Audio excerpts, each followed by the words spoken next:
Salut les amis, salut à tous et bienvenue une fois de plus sur votre chaîne d'information préférée.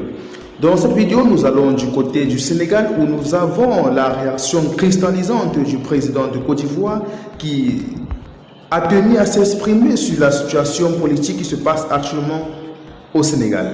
Le président de la République de Côte d'Ivoire, Alassane Dramane Ouattara, s'est exprimé sur la situation politique, sur la crise politique qui se passe actuellement au Sénégal depuis l'annonce par le président Macky Sall du report de l'élection présidentielle. Alassane Dramane Ouattara, homologue du président Macky Sall, a tenu avant toute chose à apporter son soutien à son homologue du Sénégal. Il faut rappeler que le Sénégal et la Côte d'Ivoire font tous partie de la CEDEAO, la communauté économique des États ouest-africains, et dans cette optique, un devoir de soutien existe entre ces présidents. C'est pour cette raison que le président Alassane Ouattara a tenu à dire un mot aux Sénégalais et aux Sénégalaises sur la situation qui se passe actuellement dans le pays.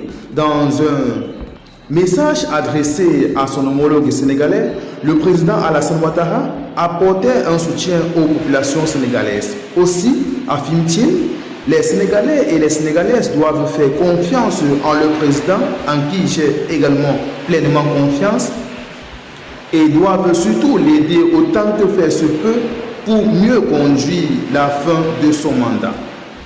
Le président Macky Sall a redonné une nouvelle vision au Sénégal et je crois fermement en lui. Fin de citation. C'est le message reçu par le président Alassane Ouattara à l'endroit du peuple sénégalais qui cristallise un peu la toile. Aussi, Human Rights Watch a tenu les autorités sénégalaises d'ouvrir immédiatement des enquêtes indépendantes sur les violences survenues lors des manifestations des 9 et 10 février 2024 à la suite du report de l'élection présidentielle. Au moins 2 jeunes et un garçon de 16 ans sont décédés dans ces manifestations pacifiques. Des manifestations ont éclaté à Dakar, la capitale du pays, et dans plusieurs autres villes après l'annonce par le président Sall que l'élection prévue initialement le 25 février sera reportée. Le 5 février, le Parlement sénégalais a voté le report de l'élection au 15 décembre après une session chaotique à l'Assemblée nationale au cours de laquelle les forces de sécurité ont évacué les députés de l'opposition. Toute chose qui est contraire à l'état de droit dans un pays démocrate comme le Sénégal. Pour Human One, les autorités devraient libérer toutes les personnes détenues pour avoir exprimé leur opinion politique, garantir le droit à la liberté de réunion et mettre fin aux agressions contre les journalistes. Dans une interview accordée à Hilary Allegrozi, chercheuse senior à Human Rights Watch, les récents décès et blessures de manifestants ne devraient pas conduire à de nouveaux abus.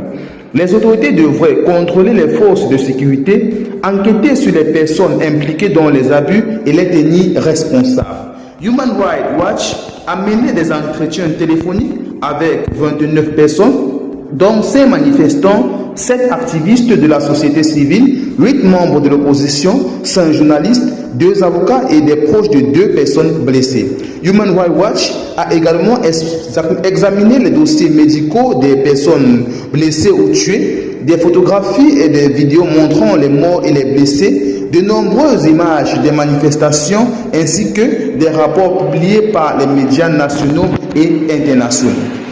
Toujours dans la même lancée, des concertations ont eu lieu au palais présidentiel sénégalais pour discuter de la date des prochaines élections. Le président sénégalais Macky Sall a convoqué de toute urgence ses ministres et ses plus proches collaborateurs pour faire respecter pleinement la décision du Conseil constitutionnel annulant le décret du président pris et déclarant contraire à la Constitution la loi votée par le Parlement. Eh bien les amis, qu'est-ce que vous pensez de cette situation qui se passe actuellement au Sénégal? Dites-nous en commentaire ce que vous en pensez. Abonnez-vous à la chaîne, partagez, likez et activez la cloche de notification pour être informé des prochaines informations.